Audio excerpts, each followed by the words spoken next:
from Genghis Khan in the heart of Hollywood, it's the Nighttime Show!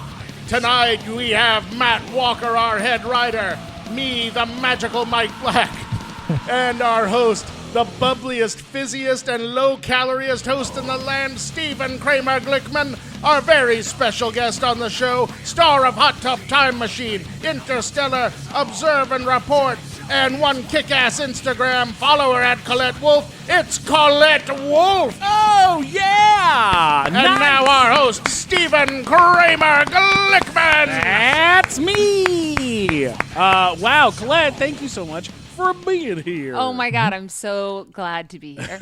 We like to start our show out like we're doing morning radio. I haven't heard the show before, so we're not going to do the whole show in those voices. No. Great. We're good. Yes, we are. No, I'm Collette Wolfe. Hello, Collette Wolfe. You're on Spanky and the Turd. The morning shit. I don't know how they have that kind of energy. Because I do the cocaine, methamphetamines. I do that 95.5 morning show, the Frosty, Heidi, and Frank show, and they start at 5 o'clock in the morning. I get there at 8, and I'm like, I gotta slap myself awake. Like I don't know how they do that. I've called you at 11 in the morning. You yelled at me for waking you up. Yeah, no, that's too early. But I don't get Same.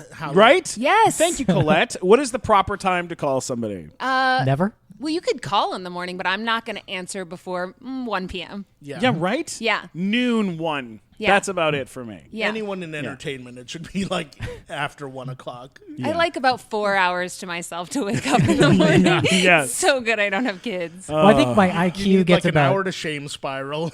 Yeah. An hour to look in the mirror and Get go, the what the fog, fuck have I the done with my life? cobwebs out of my Yeah. brain. But like my IQ is about 30 points less before noon. Like I'm just dumb in the morning. Yeah. Same.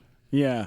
Sometimes I'll make bad decisions early in the morning. Like You make bad decisions all day long. That's very. That's what you do. That's your thing, is making bad decisions. I won't true. even like allow myself to look at Amazon until like 1 o'clock because I'll buy all the wrong crap. But what about the treasure truck?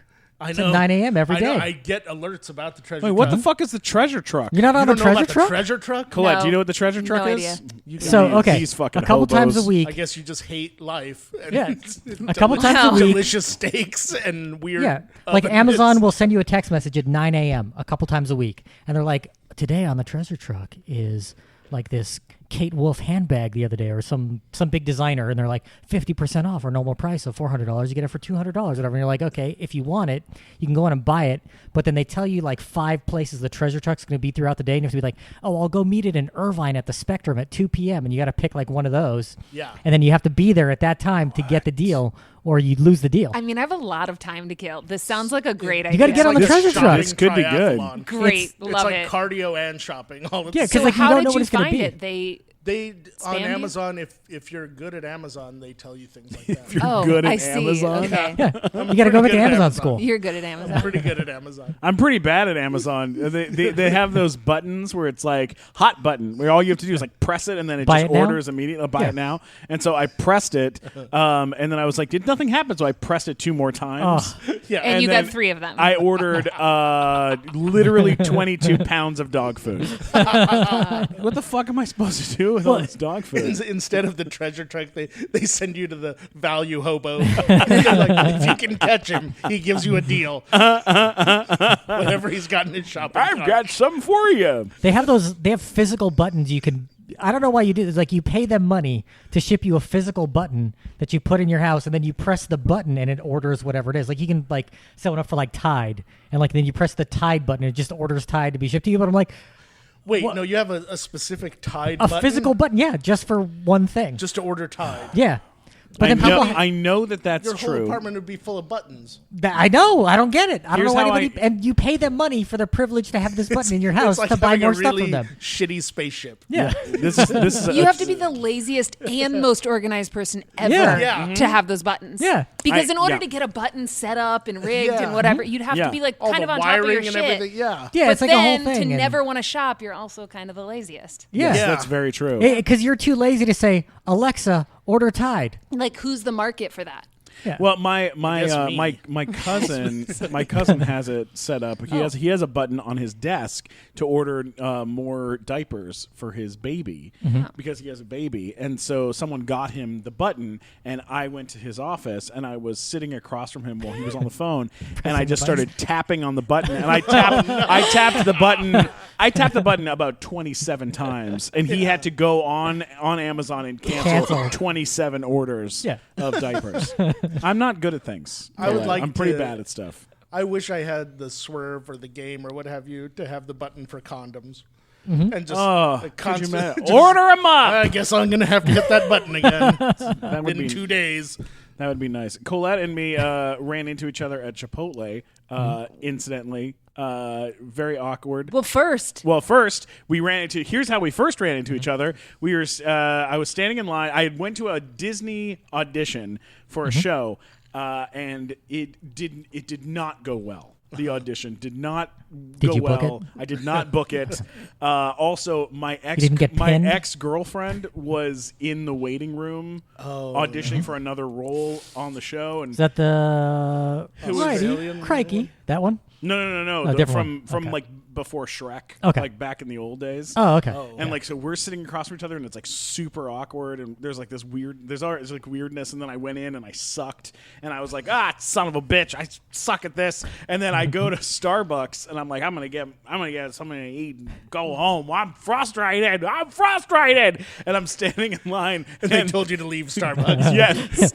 So you can't do that in here. I turn to the guy behind the counter and I go, he goes, how's your day going? I go, I just had a shitty audition. Sucks. This business is such a pain in the ass. And then I look and she's standing behind me. Colette's behind me. And I go, you know what I mean. but I don't, like, we had never met before. But I immediately recognized her. Like, she was right behind me. And I was like, I know you. This business is a pain in the ass, right? And you were like, right.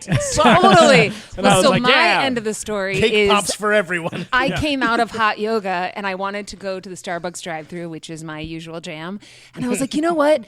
You're never going to meet anybody. You got to go in places. Stop going to drive-thrus. Giving myself a little pep talk. And then I walk into Starbucks, and this guy is there. Boom. Having a meltdown over an audition. I'm like, oh, it must be meant to be. I'm like, it's going to be okay, whatever. And this is why you should always use the drive-thru. Yeah, exactly, because otherwise you end up on podcasts. Yeah, no, exactly. It was great. And then he emailed me to do the podcast, and I was like, okay, but then I went out of town. I forgot about it.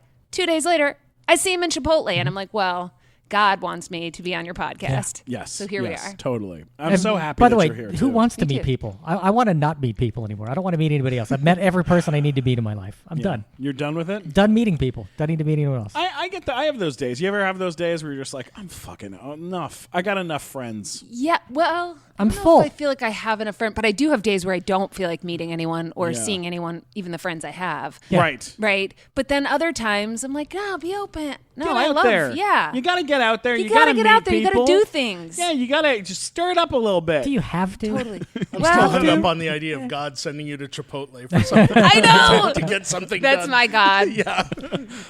Get on a podcast and have E. coli. God's like, I read the last 50 of her prayers. I'm just going to send her to Chipotle. hope for the best. Guacamole for all.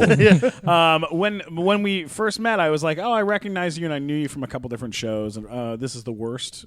You're right? the worst. You're the worst. Yeah. From You're the Worst, and there was a couple different shows. This I is the recognized you worst from. would be a terrible for a show. Oh, this is the worst. That's what we're renaming this podcast. However, I get home, I look your name up. However, I go home, I look your name up, and my mind kind of exploded out of the back of my head because you're in one of my favorite movies ever made. It launched the career of one of my favorite people ever, and it must have launched your career as well. The Foot Fist Way with Danny McBride. Yeah. And you're fucking amazing in that. And he's got this line where he says to you, and I'm going to misquote it completely, but he says something to you like, oh, you do yoga? Oh, that's cool. I bet it doesn't stop rapists. Or something like this, like try using yoga to fight off a rapist. Good luck, or something like this. Like he has like this stuff. There's so many great lines in that movie, and you're like you play so well opposite him because he's trying to flirt with you and impress you and then get you to join his class. It's just There's you're no better great way at to this. flirt with a woman than tell her what won't fend off rapists. Yes, absolutely. It That's my move. I got that script. That was the first thing I ever auditioned for. Ever?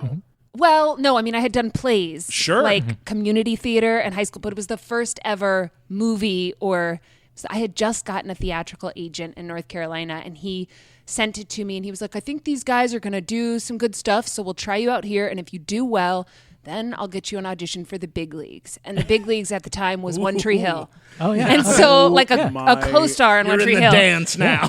Yeah, and so I went to this audition, and I remember when I read the script, I was reading it with my brother. We were driving down to South Carolina, and he was reading it to me, and I was like, this is funny. Like, we were shocked at how funny it was. Yeah. And then when I met Danny, and I was like, wow, I was so stunned because I had done so much crap stuff, community Right, theater, whatever, that kind of thing. Yeah, it just shocked me. But I didn't ever think it would be anything. I just thought it'd be, an Yeah, you independent do film a lot nobody of saw. like when you first start, you do a lot of crappy projects on faith. Yeah. And you're like, this guy's like, me and my aunt wrote this, and you're like, oh shit, and you're like, Yeah, to get your feet wet. Well, I was Yeah. so green that it was like anything seemed exciting. Like I was Right. like, I'm on board for something, a piece of crap. Yeah, but Yeah. Let's do it. For you to end up in this movie, directed by Jody Hill, Jody, who also directed Vice Principals, Eastbound and Down, Observe and Report, and tons of other amazing stuff. Like that's crazy though. It's like Danny McBride. I mean, that whole like thing. It was very, very small. And as far as I remember, the story that kind of goes with it is that it somehow Will Ferrell got involved, or somehow his company got involved to give it distribution, or Yeah, something Gary like that? Sanchez, they bought it. And then So it was just an indie. it was movie just up an to that indie point. thing. Yeah, that Jody Hill had put on his credit cards. Wow. Yeah, which is like financial suicide. Not a great idea. If young filmmakers that are listening, probably don't do it. It probably won't work out. It But worked it out did for for him. him and for Kevin Smith, and that's Yeah, about that's it. the Yeah. only guys Yeah. I know That's who the have list. done that. Yeah, it's insane. He put like $77,000 on credit cards to make that movie. Well, how do you get 77 grand in credit on credit cards? I don't know. But Well, you know how Kevin Smith did it is he told the credit card companies that he was the manager of the video store that he worked at, and then he would answer the phone at the video store where he was an employee and say, "Oh yes, hi," and he would like say a fake name. He'd go, "This is Greg, of course, yeah. Oh no, Kevin is definitely the manager here," and so like he got himself approved get the limit. for a million different cards, and that's and then he maxed all of them out doing Clerks, but which is a very, very scary way of getting into Yeah. the business. But it's amazing that it worked out as well as it did. I know. And that was so random how I met them, which is why I believe it was a God thing. Same with us in Chipotle. Sure. Like, you just never know. Crazy you shit never happens. know. No, you never know. That's why you should be open to meeting new people. Yeah, Matt, Yes. be open, you son of a bitch. I What's don't the like matter people. with you? so if Just don't like God tells people. you to max out your credit or go to Chipotle, listen. Do it. Yeah. Colette, No, I don't know if that's where did God you or Where did you grow up? In King George County, Virginia. Oh wow, The fascinating, Southern Virginia? well-known town. Huh? Southern Virginia? No, it's it's an hour and a half from Richmond, an Okay. hour and a half from I've been to DC. Richmond. It's like no man's land. I used to go to Richmond every year for the Richmond Highland Games every Oh year my when I was in the God. pipe band at Carnegie Mellon. What is the Richmond Highland Games? What happens? Well, there's dudes in kilts throwing telephone poles around, and my bagpipe band would be That's competing. what I thought, but I wasn't certain. can I was go, like, is it actually You can go get Scottish shepherd's games? pie and eat some haggis. See Do a do they have sheep herding demonstration? Shirling? Does that game happen there? No. I wouldn't think it would. That's an Irish game. Oh yeah. Yeah. Oh No, darn. can't do that. I would love to see that live. Yeah. You know what that is? No. Where they put a snake on a barrel and 2 teams of 3 are around it and try and get the other team members bit by the snake. Oh, that sounds terrifying. It's horrifying. That should be on ESPN. It's what we I'd do watch it. every other Thursday. Look, Our team ESPN is undefeated so far. ESPN just showed the National Cornhole Championship, which I watched. All right. Why not show Shirling? That's For way more Christ's interesting. sake, Yeah. Matt. Please specify or clarify what the sport of cornholing is. 'Cause Okay, cornhole is a game where there's a Who doesn't board know what cornhole is? with a hole I'm in afraid it. I do. and that I really hope this isn't on ESPN. It's like a board. It's like a There's wood a board with a hole in it where you throw, and you stand like 30 feet away, and you throw like Beanbag. beanbags at it to try to get him in the hole. and your pants are off. Oh, thank God. Thank God that is not what I thought it was. Dear God in heaven. So, are you the like in your family? Are there other people that were actors or actresses or things like that? No, my dad's a computer scientist. My mom was a hairdresser and then worked in child services. She got like social services. How did those two meet? Because that's an odd pairing. My parents? Yeah. In high school. Oh, okay. Yeah. Nice. Mhm. They were kids. Are they still around? Yep, they're still together, still around. Wow, They were amazing. very young when they had me. And my older sister, Wow. Catholic. Oh, So- sure. Okay, Uh-huh. yeah. Yeah. That's a strange so- name for an older sister. Yeah. Catholic. Catholic. Catholic and Collette. That was us. No, her name's Heather. How did you end up wanting to get into acting? Did you do like a lot of community theater or children's So my theater? sisters can both sing really well and do other things really well. I wasn't good at anything except for theater. Like right away, like when I was like 10, I got cast in some play that I auditioned for. I was the youngest person in the play. It was some big Southern Baptist church did a play What did you play? Well, initially the role was like to be Darren, but they turned it into a girl's name because they were like, she's great. Wow. But it was just like I had a loud voice and a big personality. And so that was like, oh, that feels nice. And then we did a speaking version of the Nutcracker when I was like in the 4th grade. I played the Nutcracker. Wow. Again, so it was just the kind of thing where I was like, oh, I must be. And then as I got older, I love psychology and I love human behavior. And so I got to play some really cool things in high school. And I had a really cool theater teacher in high school who had studied in New York, and she taught me all about Uta Hagen, and she was young and had just come back to this small town to teach for like 2 years, and it happened to be when I was in high school.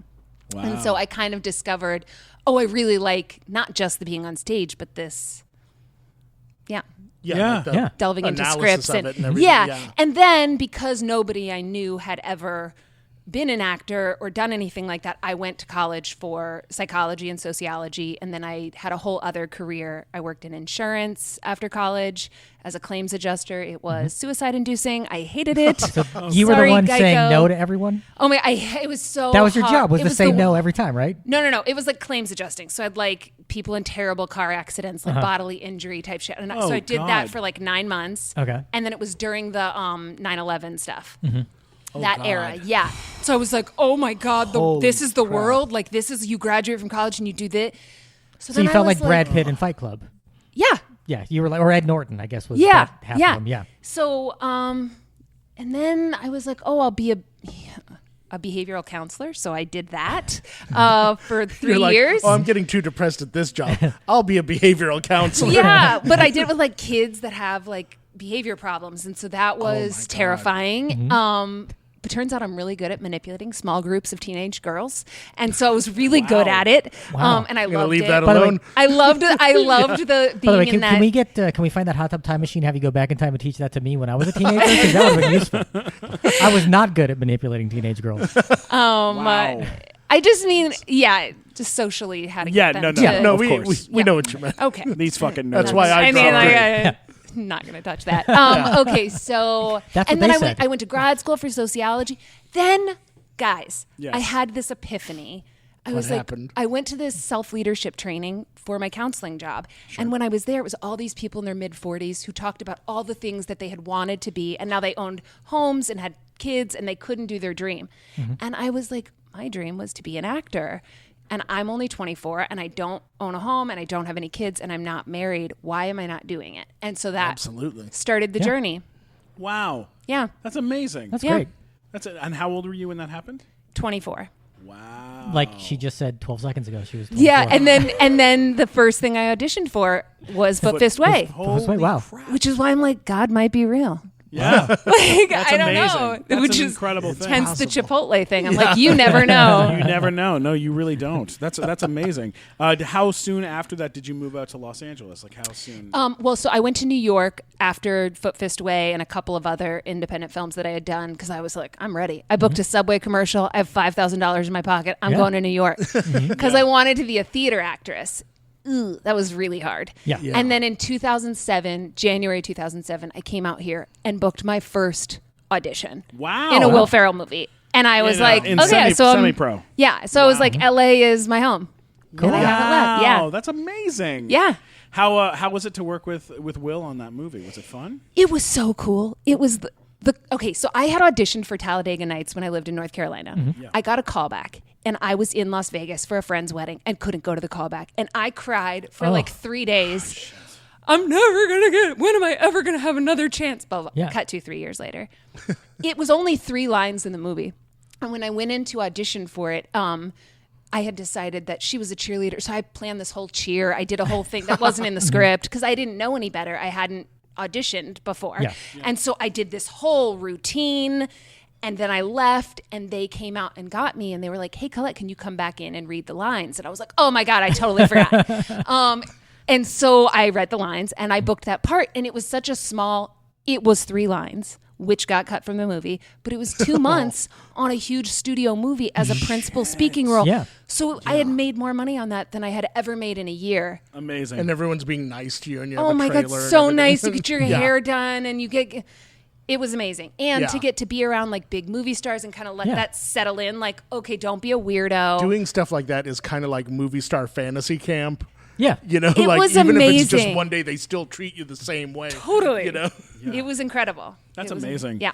After that, I know you did. I know you did a couple episodes. You did an episode of Reaper, and you Yep. did 4 Tyler. Christmases. Sure. Yeah. And then you go into Observe and Report. Observe and Report, which incidentally, very interesting situation in the history of movie making. Observe and Report is happening at the same time. They're making that at the same time as they're making Paul Blart Mall Cop. Right. And it's similar movies, but Observe and Report is brutal as fuck. Right. Like Yeah. that movie is like dirty. It's super offensive. Real it's dark. really dark. And I love that movie. Like that movie was like for us. Like that's like a fun movie. Yeah. And Paul Blart was for like, some mom in Ohio, which Yeah. is fine. Yeah, I never saw it. Moms in Ohio Never need saw movies Paul Blart. too. I but never yeah. saw it. No, because I was married to Jody Hill at the time. And so, You were married to Jody Hill at the time? Yeah. Oh my God. I didn't yeah. know that. So it was in our household, we weren't going to be watching that movie. That makes sense. Yeah. Yeah. You Yeah. didn't miss anything. No. No. Did you guys get married like after doing Foot Fist Way together? Is that how you- No, well, it like a couple years went by, and then after I moved here, we started dating, and then a couple years after that, we got married. So I'm not sure. I think we had already made Observe and Report, and then after that, we got married. Wow. Mm-hmm. That's amazing. Yeah. It's an interesting thing to be involved with someone else that's in the business and still be working, and that sometimes that works out well. Other times that's a very tricky. That can be a very tricky situation. Yeah. Was that a tricky situation for you? I mean, we're no longer married, so Congratulations. yeah. Yeah. Nah. I mean, I know a lot of people in this business that have been married to like, to someone else that works in it with them, and the way that it seems like it works the best it's good in some ways because they know what you're going through and kind of what they're going through, but then at the same time, it can pull people apart for large amounts of time, and also egos and stuff, and there's a lot. Well, yeah, without going into too much of that, I will say I feel like work-wise, that was the best part of our relation. Like, we got along great. He was super supportive. Oh, that's great. Yeah. Yeah. Well, that's good. So it wasn't that. Oh, that's good. Good. Yeah. All We don't have Although your the time apart, that 6 months at a time going places. Yeah. I think that they more than made anything. the show in Puerto Rico, and I was like, "Are you literally like, what are you doing?" Like, Yeah. yeah, or that Yeah. kind of thing. So that wasn't. we don't an have easy your part. qualifications, so we can't really ask you questions about what really went on because we don't know how to even ask those questions. No, we don't. We're I think the Just ideal situation is like what Holly Hunter had, where some friend of hers had a friend that was a huge Holly Hunter fan. Yeah. And she was like, give him my number.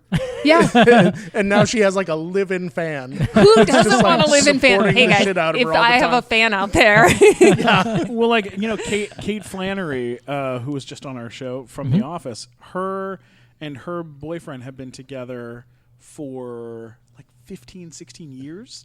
He's the photographer and the DP for like all these huge shows. He's been working since Cheers, and they have been together 15, 16 years. They do not live together. And they both bought houses or apartment or condos before they got together and have kept their places, but they go and spend the night at each other's places all the time. Okay, so to me, that sounds ideal. Yeah. I bought my own home, and so I've thought about this often. I don't want to be with some and then have to like give up my home, or they have to give up theirs, and then they're living in my house, which is super girly. The Frida Kahlo, Diego Rivera house, where it's like two houses, but there's a hallway in between. Right, yeah. They each have their own whole house. Yeah, who's that actress? What you got to do is get it. Oh, Tim Burton and Yeah. and Helena Bonham Carter. Helena Bonham Carter. They have this exact same thing: two big giant houses with a hallway in between. What you should do That's is great. get a duplex, and one of you has the A upstairs, duplex, yeah. one has Or, downstairs. You can or I even could put just a keep my panic house, button and in his there. house could be 15 miles away. I only want to see someone twice a month. I mean, if I'm being Honestly, you honest, guys laugh. Yeah. That sounds fucking ideal. right? No, I'm with like, you. Be your Twice own a month would be person. Do your own tremendous. thing. We're all ready and to then- sign up right now. My Put girl, me on the waiting list. Okay, great. I'll take a number. I've been with my girlfriend 6.5 years, and for the last 4 years, she goes off and house sits for like 2 weeks out of the month at people's houses and dog sits and stuff. And so when she's home, I'm like, "Fuck yeah, she's around! I'm so excited!" And then when she is gone, I'm like, "Oh, Fuck yeah, she's I'm like, gone. I'm so "Oh, excited." No, I don't do that. I go, "Oh, I miss her, but I'm gonna go see a movie with Mike, or I'm gonna go to the Improv and stay there till 4 in the morning." Like, No, that's what you just- do is you call me 1 in the morning. I have to walk my fucking dogs because my girlfriend isn't here. That's what happens. You Yeah, son I'm of a a- bitch. Quality Every time. time over quantity. Yes. That I is a feel good- like makes sense. Absolutely. you Yes. know, because we Makes were a lot just of saying sense. you don't want to be away from somebody for 6 months, but then when you No. are together, if somebody is really stressed with work, then even when you see them, it's not really Yeah, it's that's not good fun. time. Yeah. right. Yeah, Right? no, You want that's like so hard. I know, I'm with you.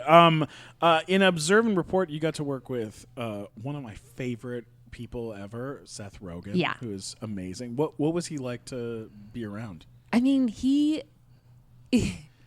I can't believe how he makes everything look effortless. So, and at the time, I mean, I was still so green and so new. I mean, I'd still be a nervous wreck, but he's like, here's this huge studio movie. He does a table read, no problem. Everything he does, it's just effortless. And he's very funny all the time. Wow. Like, it's not just like when Yeah. he's in the movie or on screen, similar to Danny McBride, somebody that's just, they're a star when you're around them. You're like, oh, you're a star. Totally. Did you know that one of Steven's first movies he played Seth Rogen? That is Really? true. Yeah, I played Seth Rogen in a parody of all the Judd Apatow It movies. was the 41-year-old virgin that knocked up Sarah Marshall and felt super bad about it. I talk my God. I talk like this the entire time. I kind of see a similar or feel a I similar kinda energy. I had a wig, and I did like a. That's I great. tried to do my best. Like Seth. if Harold Ramis ate too much mac and cheese. That's exactly what it was. That was exactly what it was.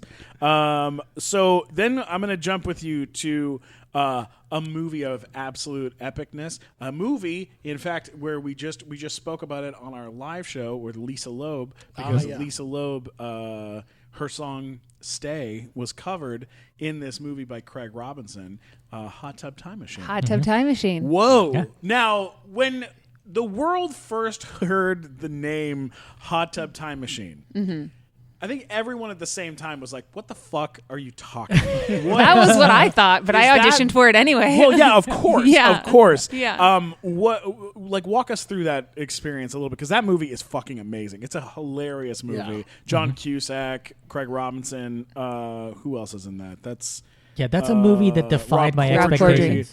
Clark Duke. I mean, that's Sebastian Stan. Yeah. I know. Look at his career. Ridiculous. Oh my God! But he's so good Yeah. It's amazing. in that role. Amazing. Yeah. In Winter Soldier, and With the thing with Margot. What was that? I, Tanya. Oh my God! He was so good in that. Oh, He's yeah, amazing. shit. I What a forgot about talent. that. Yeah. So how did you get involved in that film? I auditioned. Yep, went on an audition, and there was there were a couple things that were written in there that were funny, but you'd physically have to act them out. One of them was a sex scene that I would have with Rob Corddry, and in the sex scene, there was a comedic beat that I felt needed to be acted out to get the full effect of the joke. So I humped the floor during that part, and no one laughed. Steve Pink was in the room who directed it, and I was horrified. But I just kept going because I was like, well, fuck it, Yeah. And then they That's called the me real back actor in you. Yeah. You're like, well, I'm committing to leave this it all choice. here. Yeah. But he told me later that he was just, they were so surprised, and they were like, you were perfect for it. They and probably we were didn't just, want to fuck up the take either by I laughing. guess, yeah. So he said we were just surprised, and that was why no one laughed. Yeah. Oh my God. Yeah. That must have. Where did you guys shoot that? Do you remember where you shot it? We shot parts of it in Canada, in Fernie, Canada. Yeah. Okay. All right. Yeah. A large part of it there. Do you have relatives there, Stephen? In Fernie? No, I don't. You don't know everyone in Canada? I only know 4 people in Canada. Are you Canadian? I am Yes. Canadian. Okay. He's a Canuck. From London, Ontario. Okay. From the London, but most of my family's in Montreal. They're all, Which Do we they were speak just- French? No, they're the Jews. Okay. The Jews don't speak French. Jews of Montreal. We were just talking about this the other day. Is accent problems. Like, do you have an accent? Do you have an accent when you from where you? This grew is the up? voice I've had had my this- whole life. Yeah. Wow. Yeah, So that's you fine. never had to change anything. No, well, so before moving to King George County when I was 8, we lived a bunch of different places because my dad was in the Air Force. wow. Oh, okay. So you got yeah. a little bit from all over. Yeah. Yeah, that's the way to. Did do you it. live overseas at all? No, nothing exciting. Born out here in Riverside, moved to Texas, and then Miami, back to Texas, Virginia. Wow. Yeah. So you So are a all over California the map. native. Yeah. Returning to I your was homeland. here for 2 months until I was 2 months old. How's your family? counts. How's your family reacted to you? Doing TV and movies, and sisters and parents. Like, how have they? I feel like reacted? it's been slow enough. I think that getting the initial invite to Sundance, that was mind blowing. And then the Will Ferrell thing, because it was such a small part, it still felt, like I'm trying to make my way. Everything felt really slow to my family. I think so. It's kind of, they've adjusted and they're not, I don't know. It's not like, oh my God, this happened overnight. We can't believe it. It's like, oh, okay. Did they ever give Slow. you the are you still trying to that acting thing? You want to go back and do some counseling? Like, do you ever get that? No, I mean, not now, but I mean when you were. No, more lately, actually. really? So I had one of my mom's girlfriends said to me, she said, you've done the acting thing, so shouldn't you come back here and start a family? This was recent. Wow. This was over Wow. last Christmas. Yeah. That's And some old school It patriarchy is. stuff. yeah. And it's very alive and well there. And I don't know. Maybe partly in my brain I do have that, imagine that, it would be nice to just have a different life, Just because it kinda feels tap like, because out this is for- yeah. But Tap also, out I for don't- 18 years. I know. I don't think I could actually do it though. I'm too far in. I've given this Yeah. everything, and I love it when it's going Yeah, well. you don't really get to leave the circus. No, no, because nothing else will ever. Yeah. No, will ever come close to that joy that you get when you're really. Yeah, it's like you mentioned, Doing it. like you When met you're those passing people. out orange slices at the soccer game, it's I know. fuck this. Holy shit! No, thank you. It's like you mentioned, you met those people. They're all in their 40s, and they're like, "Oh, I never got to live my dream." And like I went to a party, Christmas party that a realtor I know threw, and I go there, and I'm the only entertainment type person because I do stand up. And I'm like, "Oh, so what do you do?" I'm like, "Oh, I'm a comedian." They're like, "Wow, can you tell me what that's like? What do you like to?" And I was just like, "Oh, these people are miserable.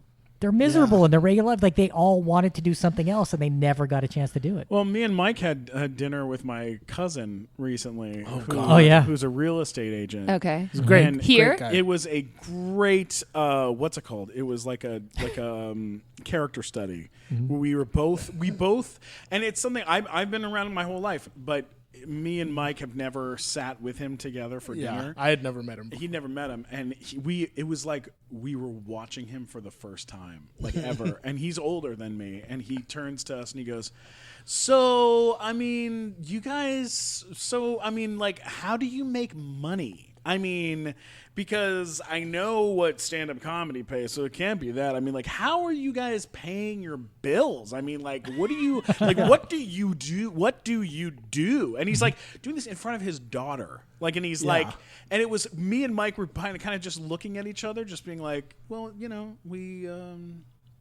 make a good living, and we And he kept we busting balls through the whole. He kept kind of giving a shit for it, and it was we were watching him and kind of being like, wow, this is this guy's really doing this. And then this is the same guy who's like, oh, I can't wait to come to your show next week. Like, Yeah. can I get 4 free tickets to come to the show? Like, Yeah. oh, you're in this movie. Will you call my kids and like do the voice over the phone for them? Like, it's It's so like, you want 4 free weird. tickets? You think I'm starving to death? And you want 4 free tickets to the show? It was so weird to see it with someone else's eyes, to be like, oh, Yeah. you see what I deal with all the time. Like, Right. This is fucking bizarre. Yeah. People can get it can get a little weird. Do you like? I know that Okay, I'm gonna keep jumping back in. I'm gonna jump back in. Okay.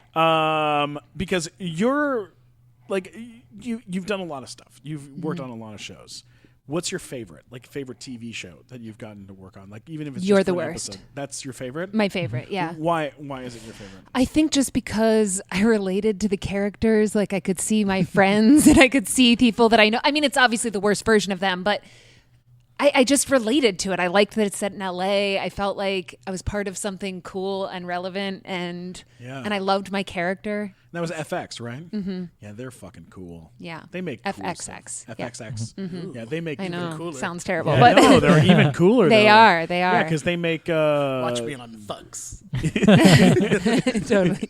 No, and I love Stephen Falk, who created it. Totally. He had given me like a huge break with this other show that never aired on NBC. He made me the lead of that What? with Jeffrey Tambor and Dane Cook. Oh wow! Shit. Oh wait, is that the wait one a who's the second. radio guy? Yeah. Okay. Yeah. I've seen that We've pilot. seen that. Yeah. You have? So that was me. Oh my god, The lead girl. Of course. Okay. Yeah. Oh my So, God. and then we made 6 of those, and then they never Yeah, aired that's it. like a legendary show that's stuck in a vault somewhere. Yeah. Yeah. So I've watched that pilot. I've it was like the break I thought of my life. I was like, Yeah. okay, I have This is it. arrived. This is it. I mean, I can't tell you how many of those I've had. Yeah. This is it. And then it isn't. It's like Bob Oshak tells this story about how he got booked on Oprah as like a young comedian, and he was like, on the flight there, I was looking out the window going, this is the last time you're flying coach, brother.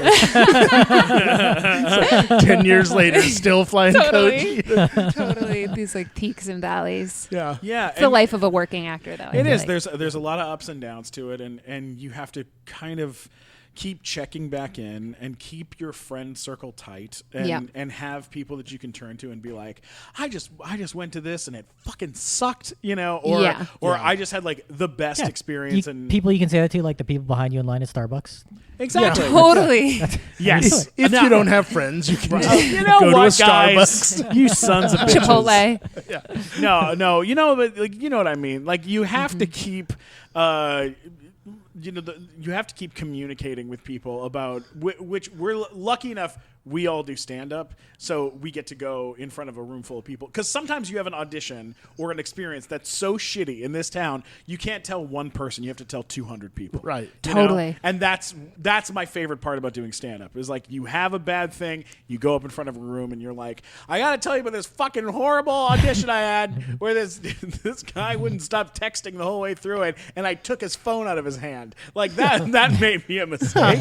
Maybe I shouldn't have done that. All right, one time I went to a Disney audition and they had it was pouring rain outside and it was raining against the window, and I could see the rain because it's pouring against the window, and I walk in, I'm soaking wet, and the casting director goes, oh, is it raining out there? And I go, it's behind you. I said that in the room. It's behind you. And she went, okay, let's do your thing. And then I did not get it. He'll be fun to work with for yeah, 16 totally. hours. This is the guy. This is the guy you want to work with. When for they sure. keep you waiting for 2 hours. Yeah. They're like, Yeah. she seemed low energy. Well, no fucking shit. No shit.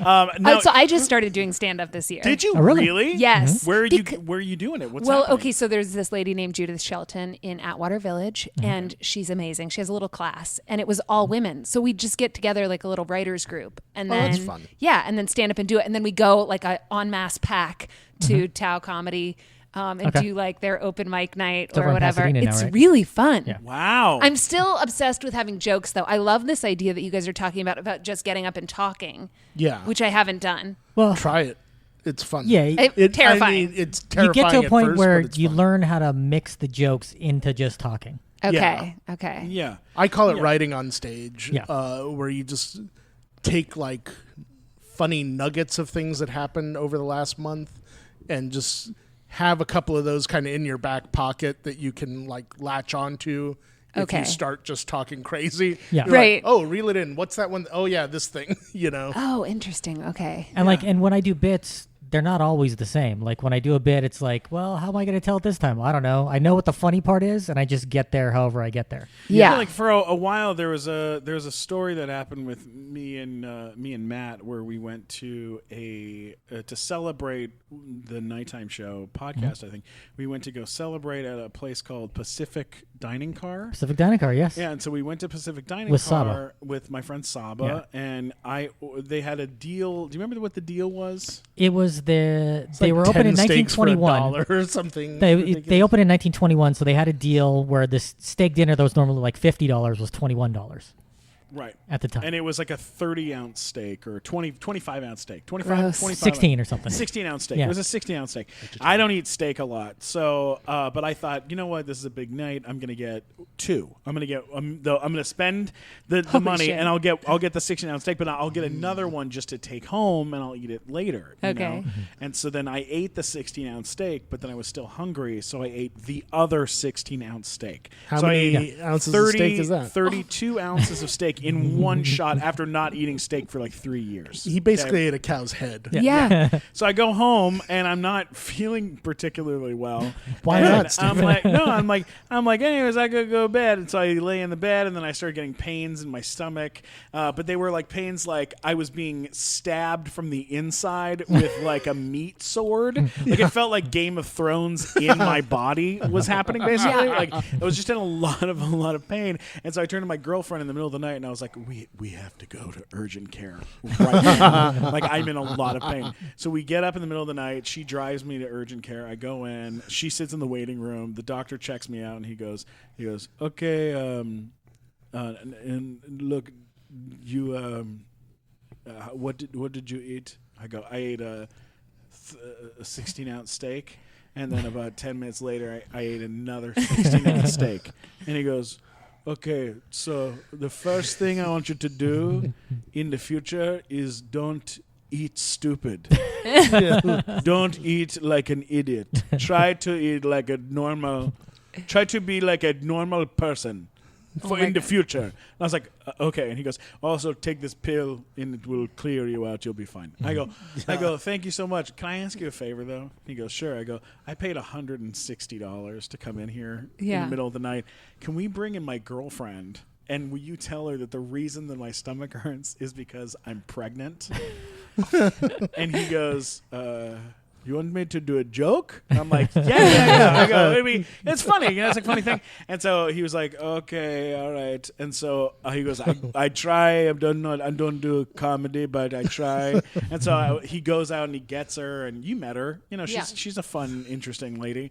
And so he comes out. He goes, Rachel, please come into the room, please. And he like sits her down, and he's like, the reason your boyfriend is in so much pain in his stomach is because a man have sex with him in his asshole. Oh my God. And he is now a pregnant man. And Rachel was like, what the fuck is going on right now? And started yelling at me. And so anyways, so that story happened in real life. Mm-hmm. I like that the doctor chose on his own to embellish. Mm-hmm. Yeah. You know, he was like, I'm going Make it to better. improv. He's like, this is not funny enough. We got to go push it. have to go blue on Yeah. this. Totally. Exactly. So like that happened to Matt and me in real life, and then I was like, I'm going to try that on stage and tell that story. And it took about like 5 or 6 times of telling it to get it to a place where like it has punchlines and it has like moments and jokes. But you know, like it works. It like it's like a working bit. Yeah. But You can keep adding to it. Bombing is so uncomfortable, though. So I bombed once. I had all these ALS jokes because my uncle had died of ALS, and it was I was really close to him, and and so I wanted to like talk about that. The lady who owns Dow or Tao Bobby. or whatever you call it. Bobby Oliver. Yes. Yeah. She's great, but Yeah. apparently her dad is dying of it. And so she yelled out, my dad is dying of ALS. And I was just frozen in fucking fear and then had to go through the rest of my jokes with no one fucking laughing. Yeah. So yeah. you know, So wait, what happened to what was your relationship with ALS? Oh, my uncle passed away 2 years ago from it. and he was possibly one of the closest people in my life. It's hindsight's 20/20, but if someone yells something like that, is like, well, my uncle just did. That's why I'm talking about it. Well, no, I had already said that. I had prefaced it. Oh yeah, I prefaced it with that in case. Yeah, so. Oh, man. She said something when I got off, like, "Oh, I just wanted to make you uncomfortable," and I was like, "Oh, it worked." Mission accomplished. The thing about stand up and bombing too, which I feel like maybe you guys would agree with me on this. I'm not totally sure, but you're the expert on bombing. Oh, you son of a bitch! Is that like when you first start doing stand up, you're doing stand up for the audience, Yes. and then at some point you stop caring about the audience and you start caring about yourself on stage and making yourself happy and making the other comedians happy. Like you want the other comedians to be like, that was a fucking good bit, like when you get off stage. So, and if you have a bad set, it is sometimes it's not as enjoyable as having a good set, but it's up It can be there. amusing. It can be amusing because you're like, because I did a show the other night with Mike Glazer, who I love and adore. He's a great guy. And I opened with a joke about how my mom bought a chicken and then called me to tell me that the chicken, it turns out the chicken has Down syndrome. That's what she called me to tell me. This chicken. I said, Mom, there's no such thing as a chicken with Down syndrome. Send me a picture. And she sent me a picture, and this motherfucker got Down syndrome. Oh my God. Right? So I tell this story on stage, and the room clamped up like I was the fucking devil. Like the chicken was there. Yeah, like the chicken was there, and he was mad at me that I was saying he had Down syndrome. People were so upset with me, and then I just had to like keep going, and I was like, well, this is fucking hilarious because I've upset some people, and it doesn't matter. Yeah, like because chicken is like who cares about those people? Like I'm never gonna see that audience again. Well, so when I started, I did it for me. Like the whole reason to do stand up was to get a little bit of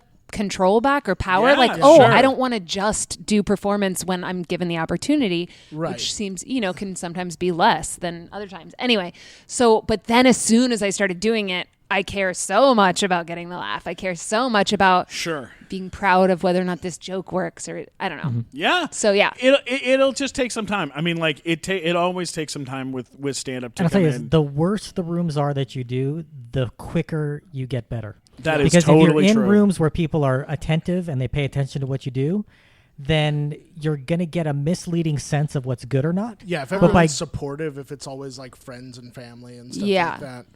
You have no gauge on whether it's but like if you go to a or bar where they want to watch the game on TV and they're pissed that people are in the corner talking, that's where you learn really quickly what's funny. That and is what's not. 100% true. And it's like you bomb and it's uncomfortable and it feels like crap, but that's how you know your stuff is good. And then when you do a room where people are paying attention, it's the easiest thing and it's so fun. Yeah. Like that's the reward. I would say go to the Comedy Store as much as you can. Really? And they have open mic there?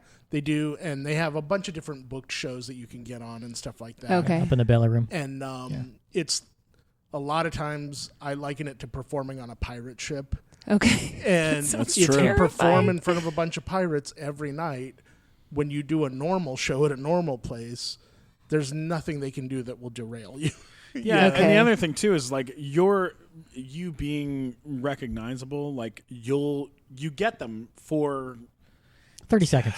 30 seconds to a minute. That's what Damon Wayans said, is you get 1 full minute where the audience goes, I know that person. And then they go, now be funny. Yeah. So it doesn't matter You get a small buffer. where you do it. And if you do it sometimes at like shitty places, like at a bad bar or something like this, like it's rowdy and whatever, like do the dojo, like that place upstairs. Yeah, Sycamore. On Sycamore. Okay. The Sycamore Tavern, the Sycamore dojo Tavern. upstairs. Yeah. That's like one of those places where like it's a room full of people. They're all sitting there watching a comic, but there's a bar. They can talk if they want to. And then you're going on stage with, there's fucking great comics that are performing, and they're all fighting to get laughs, and they're all fighting for it. And like, it's a nice way of bonding yourself with other comedians too, because then you're not just performing with your circle, you're letting other people know you're part of the scene, you're like in it. Because everyone wants to feel like you're in it. Like I feel like I want to get a solid 6 minutes before I do that. That's very smart. I have some great blind dog jokes. That's great. Great. But I have to rewrite, like, my other 3 minutes that I felt pretty good about were these ALS things, and I don't want to keep doing them because of the experience just because I know what it felt like when my uncle was dying. I don't know if I don't want to hurt people's feelings, Maybe and I know there are other it's all things. Like handicap. And that's terrible. Oh my God, please don't. People all are disabled. Is it Dave Chappelle who says people are brittle? What's that? Who was saying that? Yeah, Dave Chappelle. Yeah, he's so funny. Anyway, so I want to get a solid 6 before I go to places like the But here's what Dojo. I'd say. Don't wait. Because if you wait, it's going to take you a lot longer to get the 6 minutes. If you start going now, that's going to make you make that happen. Really? Burn it. Like when I was brand new. We'll take you. We'll take Really? you with Yeah, us. like when I was brand new, I started going to the Canoga Park bowling alley. I lived in Whittier at the time. I was driving 40 miles each way, like twice a week, to go up to do this open mic in Canoga Park. And I'd go to Santa Monica to the Unurban Cafe, which is still the worst open mic in all of Southern California. But I used to do it every week because it was the worst open mic in Southern California. And like I would just go to like the worst places I could, partly because that's the only places I could get stage time, but also partly because I knew that was helping me get better faster. And then when Steven started, I took him to go perform at a video store. Oh, Jesus Christ. Where people were picking up videos off the shelf behind us while we were trying to tell jokes. It was brutal. Did that kind of bit? Like, I amazing. used to do a show called Sarah's Dine and Dance, which was the people on the lineup were like Ian Edwards and Owen Smith and Faison Love and a lot of great black Craig comics. Robinson and Kim Whitley, all these amazing black comics, and I would be the only white guy on the show. How'd that go? First time I did it, I was doing a joke about flying on a dragon or some fucking stupid thing, and this guy in the audience goes, and his girlfriend goes, "Don't laugh at him, he ain't funny." Oh my God. And I was like, oh shit, this is really hard. And then I was like, I have to come back here every week until I'm good. And they would let me perform before the show started. So the show wasn't even starting, and I would go up and go and do a set. Wow. And it got me good. It got me good fast. It's like that was like the place, because like the bowl. I did the bowling alley with you, and I would go and do these these like shitty rooms in the middle of fucking nowhere. Yeah, but. I used to do Wild Coyotes in Montebello, which is now something else. They don't do open mics there. But that was a show where, like, at least 3 times when I was there, somebody got stabbed in the parking lot. Oh, Jesus like Christ. That was, like, not unusual. We don't there. want Colette getting stabbed, for Christ's sake. No. You know, I'm not that into it. You guys, I'm mostly an actress. Like, ideally, I want to be like Laura Dern. Like, that's who I feel like I am. I'm just waiting for the world to catch up. Honestly, it's like a 50-50 chance you'll get stabbed. I wouldn't. Oh, okay, all right. Well, those are good odds. It'll feel good. Like when you're doing it and you're doing it. Once you get stabbed, get stabbed a couple times. No. But like, look, if I haven't gotten stabbed and I'm the biggest asshole that any of these people know, you got nothing to worry about. I'll be fine. So, no, you'll be fine. So before we wrap up, I gotta mention AP Bio, which you did like a bunch. You've done a bunch of episodes of this. That show's incredible. It's Patton Oswalt and from Glenn Howerton. Glenn Howerton, yeah. What's that set like? Is that a fun set to be? Because there's a lot of kids. It was around great. there. The kids couldn't be nicer. You know, sometimes when you're with young people, especially that age where it's like kind of college age, high school age, they're not that nice. These kids are real kids. Like, adorable, nice. It was great. Who did you work with the most? I would say Glenn. Yeah. Yeah. And he's awesome. Because he's so cool. He's got to be so cool. So cool. Yeah. So I love it. What do you want to do that you haven't done? Like, do you have a type of thing that you haven't gotten to work on? Is there a dream? I want to be the lead of a show like You're the Worst or I Love Dick, or like I feel like I still haven't gotten to fully show what I can do. Sure. Yeah, that makes sense. So, that's why I'm still here. I'm like, that's what I really want. So if you're out there writing something, I'm your girl. Yeah, seriously. Yeah, because I do feel like I'm the best I've ever been. in terms of my craft and just mental health and all that stuff. And so I just feel like I'm ready for something like that. You're such a fucking incredible talent. We got to talk about Young Adult before we wrap up. Oh, yeah. Oh, that's because a great one. that was a fantastic film. I was dating a writer at the time when I went to go see it, so like she really identified with the movie. Yeah. But I remember watching it, and I was like, this movie is fantastic. Yeah. Like, how did you get cast in that movie? Like, was it I through went to referrals, or? a table read. They just needed somebody to read a bunch of extra parts at Jason Reitman's house. And I just happened, they invited me to come. And so I guess the casting director had said, yeah, she's good. So I was doing a bunch of small roles. And when I read my role, which wasn't my role at the time, everybody laughed consistently at the table. And so I got called, and I thought I was too pretty to play the role. How many times has that happened to me? Oh, totally. And so when I went in the audition, I feel you, slicked sister. my hair, but no, because it said in the script, she's very unattractive, all this stuff. Yeah. And so I was like, well, nobody's going to buy that.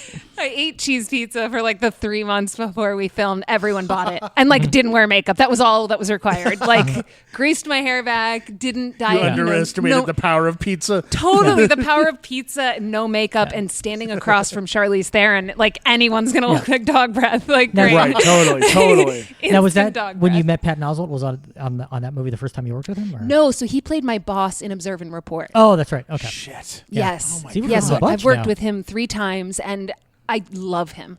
I love his comedy. I love him as a human. Just, he's an incredible person. That last special he did on Netflix Yeah. where he talked about the death of his wife.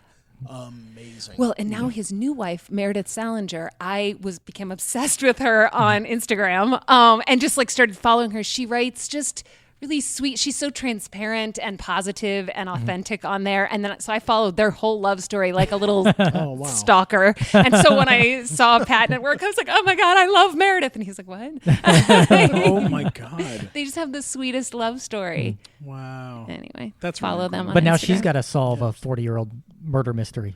That's her job now. No. it's No. not. His last No. wife did. Yeah, but that's his. Oh, but yeah, but no. she did.